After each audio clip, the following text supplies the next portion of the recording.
Subscribe now and press the bell icon. Never miss an update. সাহাবাগণের প্রেম কত জানেন? নবীর প্রতি অনেক ভালোবাসা। সাহাবাগণ নবীর জন্য জীবন দিতেও প্রস্তুত। নবীর সাহাবী হযরতে আলী রাদিয়াল্লাহু তাআলা আনহু ঘটনা শুনেছেন। হযরতে আলী রাদিয়াল্লাহু তাআলা আনহু, আগে বলছি, পাঁচ পাঞ্জাতনকে গরিব বলা যাবে না। কেউ যদি গরিব বলে তার ঈমান থাকবে না। হাকিকাতে তিনারা গরিব ছিলেন না। অনেকে বলে না বাপ যে নবী গরিব ছিল, ফাতেমা গরিব ছিল, হাসান হোসাইন গরিব ছিল, বলে না। খোদার কসম আপনাদের ঈমান থাকবে না, যে বলবে তার ঈমান থাকবে না। কারণ হাকিকাতে তিনারা গরিব নয়। হযরতে ফাতেমা রাদিয়াল্লাহু তাআলা আনহা, জিনার দুই সন্তান হাসান, ইমামে হোসাইন জান্নাতের সর্দার ছিলেন। আর জান্নাতে এমন কিছু নাই যে আপনার পাওয়া যাবে না। দুনিয়াতে কি আছে, জান্নাতে তার চাইতে ডবল আছে। জান্নাতে যা চাইবেন আল্লাহ রাব্বুল আলামিন সেটাই আপনার জন্য ব্যবস্থা করে রেখেছে। বলুন সুবহানাল্লাহ। পাঁচ পাঞ্জাতনকে গরিব বলবে না। আর আপনাদের যদি রাসূলে পাক, আপনার যদি কোনো ফ্যাক্টরি থাকে, হয়তো ভুট্টার ফ্যাক্টরি আছে, আপনি হুকুম করলেন, ভুট্টার ফ্যাক্টরির সর্দার আপনি, হুকুম করলেন কাউকে যে আমার জন্য এক কেজি ভুট্টা নিয়ে এসো। তা সেই ভুট্টা যদি আনে তাতে আপনার কোনো যায় আছে কি? কারো কিছু না। আপনার জিনিস আপনি ক্রয় করছেন, কোনো ব্যাপারই নয়। ইমামে হাসান হোসাইনের নামে তো জান্নাত লেখা, ওনারা তো জান্নাতের সর্দার।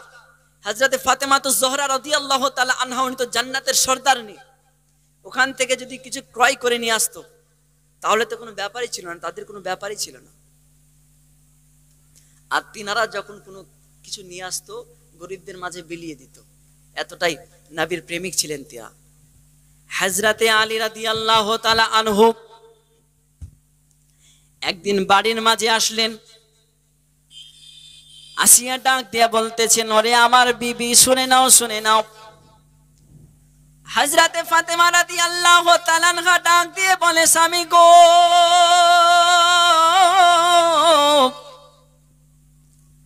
আমার মনটা আজকে উদাস, আমাকে আজকে ভালো লাগছে না, আপনি আপনাকে নিয়ে একটু ঘুরে বেড়াতে যাব। হযরতে আলী রাদিয়াল্লাহু তাআলা আনহু হযরতে ফাতেমাকে নিয়ে একটু দূরে ঘুরে বেড়ার জন্য গেলেন। যাওয়ার পরে দেখতেছেন নবীর একজন পেয়ারা সাহাবী, জিনার নাম হলো হযরত ওসমান জন্নুরাইন রাদিয়াল্লাহু তাআলা আনহু। তিনি এক দুই তিন করে যেন কি গুনতেছেন। হযরতে আলী ডাক দিয়ে বলে, ওসমান,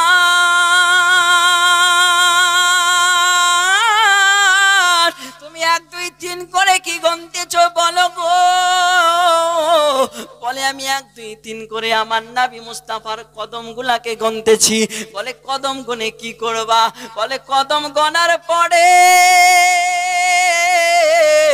যটা নবী মুস্তাফার কদম হবে আমি তটা দাসকে মুক্ত করব। আর আমি সকল সাহাবাগণকে পেট ভরে আমার বাড়িতে 3 বেলা খাওয়াবো। একটু জোরে বলুন সুবহানাল্লাহ। হযরতে আলী ডাক দিয়ে বলে, ওসমান, তোমার বড় টাকা আছে, পয়সা আছে, তুমি নবীকে খাওয়াও, কিন্তু আমি আলী তো পারি না গো। আলী রাদিয়াল্লাহু তাআলা আনহুকে ওসমান জন্নুরাইন ডাক দিয়ে বললেন, ও ভাই, আপনি আজকে আমার বাড়িতে আপনি খাবার খেয়ে যাবেন। এবার হযরতে ফাতেমাকে নিয়ে বাড়ির মধ্যে গেল। হযরতে ওসমান গনির বাড়িতে দাওয়াত যখন দিয়েছে, কবুল করার জন্য খাবার খেতে গেলেন। হযরতে আলী খাবার খেতে গেলেন। খাবার খেয়ে আসিয়া হযরতে ফাতেমার কাছে আসলেন। ডাক দিয়ে বলতেছে, ও আমার বিবি, বিবি গো, বিবি গো, আজকে আমার যেন ভালো লাগে না। হযরতে ফাতেমা রাদিয়াল্লাহু তাআলা আনহা ডাক দিয়ে বললেন, ও আমার প্রাণের স্বামী গো, কেন আপনার আজকে মনটা খারাপ? বলে, এই কারণে খারাপ গো ফাতেমা, ওসমান জন্নুরাইন নবী মুস্তাফাকে কত সুন্দর করে খাবার খাওয়ায়, মদিনার সাহাবাগণকে কত সুন্দর করে খাবার খাওয়ায়, কিন্তু আমি আলী খাবার খাওয়াতে পারি না। কিন্তু আমার এই কারণে অনেক কষ্ট হয় গো। ও ফাতেমা, ফাতেমা রে ফাতেমা, আমার অনেক কষ্ট হয়, আমি এই কারণে খাবার খাওয়াতে পারি না। আমার তো কোনো টাকা নাই, আমার তো কোনো পয়সা নাই গো ফাতেমা। ফাতেমা রাদিয়াল্লাহু তাআলা আনহা চোখের পানি ছেড়ে ছেড়ে কাঁদে, স্বামী আমার, ও আমার প্রাণের স্বামী গো, আপনি কোনো চিন্তা করবেন না, আপনি রহমাতাল লিল আলামিনকে দাওয়াত করে আসবেন। আমার খাবার দাবার বাড়ির মধ্যে কোনো খাবার নাই। ও ফাতেমা, ফাতেমা, ফাতেমা, বাড়ির মধ্যে কোনো খাবার নাই, চাল নাই, ডাল নাই, পয়সা নাই। আমি নবী মুস্তাফাকে যদি দাওয়াত করে আসি, নবী মুস্তাফাকে আমি কি খেতে দেব? হযরতে ফাতেমা রাদিয়াল্লাহু তাআলা আনহা ডাক দিয়ে বলে, পানের স্বামী, আপনি দাওয়াত করে আসুন, খাবার দাওয়ার কাজ হলো আমার। এবার হযরত ওসমান, হযরতে আলী রাদিয়াল্লাহু তাআলা আনহু আপনার মসজিদে নববীর মাঝে গেলেন। যাওয়ার পরে ডাক দিয়ে বলে, ইয়া রাসূলুল্লাহ, ও মায়ার নবী গো, আমার বাড়িতে আপনার দাওয়াত রইল হুজুর। শুধু আপনার দাওয়াত নয়, সমস্ত মদিনার সাহাবাগণের দাওয়াত রইল। জোরে বলুন সুবহানাল্লাহ। সমস্ত মদিনার সাহাবাগণের দাওয়াত রইল। সকাল হয়ে গেল, নবী মুস্তাফা সমস্ত সাহাবাগণকে নিয়ে বাড়ির মাঝে রওনা দিলেন। হযরতে আলী রাদিয়াল্লাহু তাআলা আনহু চোখের পানি ছেড়ে ছেড়ে কাঁদে, ফাতেমা, আমি একটা কারণে কান্দি রে ফাতেমা, মদিনার সমস্ত সাহাবাগণকে দাওয়াত করে আসলাম, নবী মুস্তাফাকে দাওয়াত করে আসলাম রে ফাতেমা, যদি বাড়ির মধ্যে কোনো খাবার না দিতে পারি আমাকে অনেক বড় লজ্জিত হতে হইবে, আমি বড় লজ্জিত হয়ে যাব। এবার বাবা, কিন্তু আমার নবী মুস্তাফা বাড়ির দিকে যেই মাত্র রওনা দিবেন, হযরতে ফাতেমা রাদিয়াল্লাহু তাআলা আনহা যাই নামাজ বিছাইয়া মাটির সঙ্গে পেট লাগাইয়া আল্লাহর দরবারে চাই, মাওলা, মাওলা, মাওলা, 3 দিন থেকে না খেয়ে গো মাওলা আপনার দরবারে চাই গো মাওলা, আমরা নবী মুস্তাফাকে দাওয়াত করে আসলাম, সঙ্গে মদিনার সাহাবাগণকে দাওয়াত করেছি গো রব্বুল আলামিন, আপনি জান্নাতে খাবার পেশ করে দিন গো মাওলা। এবার হযরতে ফাতেমা রাদিয়াল্লাহু তাআলা আনহার বাড়িতে আল্লাহ রাব্বুল আলামিন জান্নাতি খাবার জিবরাইলকে দিয়ে পাঠিয়ে দিলেন। একটু জোরে বলুন সুবহানাল্লাহ। জিবরাইল আলাইহিস সালামকে দিয়ে ফাতেমা রাদিয়াল্লাহু তাআলা আনহার বাড়িতে খাবার। নবী মুস্তাফা আসলেন, আসার পরে সমস্ত সাহাবাগণকে খাবার দিলেন, নবী মুস্তাফাকে খাবার দিলেন। খাওয়া দাওয়া করার পর হযরতে আবু বকর সিদ্দিক রাদিয়াল্লাহু তাআলা আনহু ডাক দিয়ে বলতেছেন, ইয়া রাসূলুল্লাহ, এতদিন ধরে খাবার খেয়েছি, দাওয়াত খেয়েছি, কিন্তু এত সুস্বাদু খাবার আমি কোনোদিন খাইনি। আমার নবী মুস্তাফা ডাক দিয়ে বলতেছেন, ও আমার আবু বকর, এটা যে কোনো খাবার নয়, এটা দুনিয়ার খাবার নয়, এটা হলো জান্নাতি খাবার। বলুন সুবহানাল্লাহ। ডেকে লাও রাসূলুল্লাহ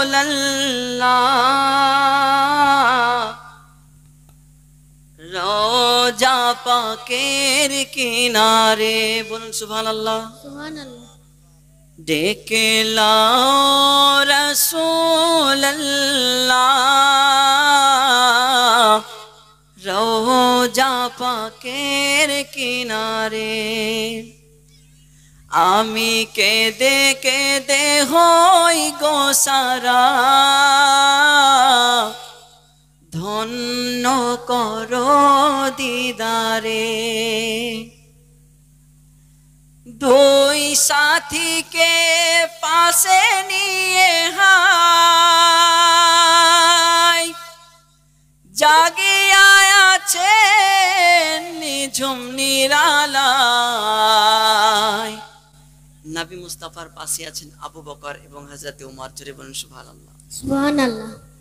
আমার নবী মুস্তাফার ইন্তিকাল যেদিন হয়েছিল, তার 2.5 বছর পরে হযরতে আবু বকর রাদিয়াল্লাহু তাআলা আনহুর ইন্তিকাল হলো। কত বললাম, কত বছর পর? 2.5 বছর পর। তো আবু বকরের যখন ইন্তেকালের সময় হয়ে গেল, আবু বকর রাদিয়াল্লাহু তাআলা আনহু ডাক দিয়ে বলতেছে, আমার আলীকে ডেকে নিয়ে এসো। হযরতে আলী রাদিয়াল্লাহু তাআলা আনহু আসলেন। আসার পরে ডাক দিয়ে বলতেছে, হুজুর আপনি আমাকে ডেকেছেন? বলে হ্যাঁ ডেকেছি। বলে কেন? আমার আলী, যেই কামলিওয়ালার গোসল তুমি দিয়েছিলে, যে হাত দিয়ে তুমি গোসল দিয়েছে, ওরে আমার আলী, সেই হাত দিয়ে আমি আবু বকরকেও তুমি গোসল করিয়ে দিবে, কাফন পরিয়ে দিবে। হযরতে আলী রাদিয়াল্লাহু তাআলা আনহু বলে ঠিক আছে। আর আলী শোনো আর একটা কথা, আবু বকর রাদিয়াল্লাহু তাআলা আনহু ডাক দিয়ে বলতেছেন, আলী শোনো, মনোযোগ ভাবে দিকে। বলে বলেন হুজুর। বলে মাদিনাতে যখন আমার ইন্তিকাল হবে, তুমি নবীজির কাছে যাবে, গিয়ে বলবা ইয়া রাসূলুল্লাহ। আলী রাদিয়াল্লাহু তাআলা, এদিকে মনোযোগটা দেন। হযরতে আলী রাদিয়াল্লাহু তাআলা আনহু আবু বকরের যখন ইন্তিকাল হলো, তিনি দৌড়াতে দৌড়াতে গিয়ে নবীর রওজায় হাজির। ডাক দিয়ে বলতেছে, ইয়া রাসূলুল্লাহ, আপনার আবু বকর আপনার কাছে আসতে চাই। ওগো নবী, আপনি যদি হুকুম দেন আবু বকরের দাফন আপনার পাশে হবে, আর যদি আপনি হুকুম না দেন তবে আবু বকরকে জান্নাতুল বাকিতে দাফন করা হবে। তো হযরতে আমার নবী মুস্তাফা রওজা থেকে ডাক দিয়ে বলে, আলী, হাবিবের বন্ধু তো হাবিবের পাশে আসবে। বলুন সুবহানাল্লাহ। হাবিবের বন্ধু তো হাবিবের পাশেই আসবে। তখন কিন্তু আবু বকরকে নিয়ে গিয়ে আমার নবীজির পাশে দাফন করলেন। বলুন সুবহানাল্লাহ। আরে নবী তো মায়া, নবী তো মায়া। নবী পাক সাহেবে আল্লাহ সাল্লাল্লাহু আলাইহি সাল্লাম যখন ইন্তেকাল করলেন, আল্লাহ রাব্বুল আলামিন বলেছিলেন আমার আরশে আজিমের পাশে আমার নবীজির দাফন হবে, আমার রওজা হবে। নবী মুস্তাফাকে বললেন, আপনার রওজা দুনিয়াতে হতে দেব না, আরশে আজিমের পাশে হবে। বলুন সুবহানাল্লাহ। কিন্তু কামলিওয়ালা কাঁদেন আর বলে, মাওলা, ও মাওলাই করিম, আমার গুনাহগার উম্মত তো অনেক গুনাহগার। একটা এমন জামানা আসবে যখন তারা কারো কাছে গিয়ে ঠাঁই পাবে না। আর এখন আমরা এমন জামানাতে আছি, না আছেন আমার কোনো কামলিওয়ালা, না আছেন কোনো আল্লাহর ওলি, না আছে এমন কেউ যার কাছে আমরা গিয়ে একটু মাফ চাইবো, যার ওসিলা দিয়ে আল্লাহর কাছে মাফ চাইবো, এরকম কেউ নাই। আমরা এখন গুনাহগার জামানাতে ভাসছি। আল্লাহর ইবাদত করুন, দেখবেন সবকিছু ঠিক হয়ে যাবে। নবীর উপর বেশি বেশি করে দুরূদ শরীফ পড়ুন, নবী পাককে মহাব্বত করুন। নবী তো মায়া। রাসূল পাক সাহেবুল আউলাদ সাল্লাল্লাহু আলাইহি সাল্লাম আল্লাহর দরবারে ফরিয়াদ করছে হাসরের ময়দানে, মাওলা, মনোযোগ বাপ, এদিকে এদিকে, ও মাওলাই করিম, আমার গুনাহগার উম্মত এবং নেককার ব্যক্তি দুটো লাইন হবে। এই দুটো লাইনের মাঝে গুনাহগার উম্মতটা আমাকে দিবেন আর নেককার উম্মতটা আপনি নেবেন। রব্বুল আলামিন ডাক দিয়ে বলে, হাবিব, আপনি গুনাহগার উম্মত দিয়ে কি করবে? ওগো মাওলাই করিম, আমি আমার গুনাহগার উম্মতকে চাদরে ঢেকে ঢেকে পার করব। বলুন সুবহানাল্লাহ। ডেকে লাও রাসূলুল্লাহ রওজা পাকের কিনারে, সুবহানাল্লাহ। দুই সাথীকে পাশে নিয়ে হায় জাগে আছে নিঝুম নিরালায়, সাড়া দাও রাসূলুল্লাহ ডাকে আশিক তোমার। ডেকে লাও রাসূলুল্লাহ রওজা পাকের কিনারে, আমি সহিতে পারি না বিরহ জ্বালা,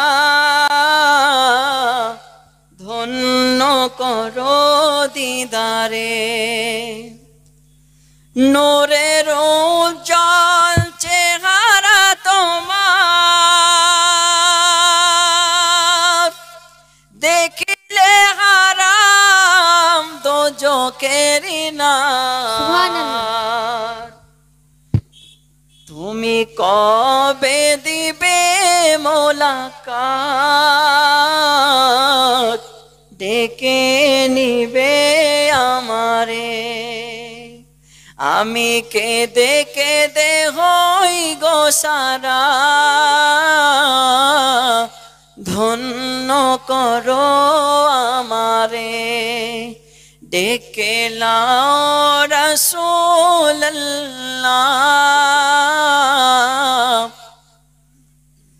ডাকে আসি কো তোমার। Subscribe now and press the bell icon. Never miss an update.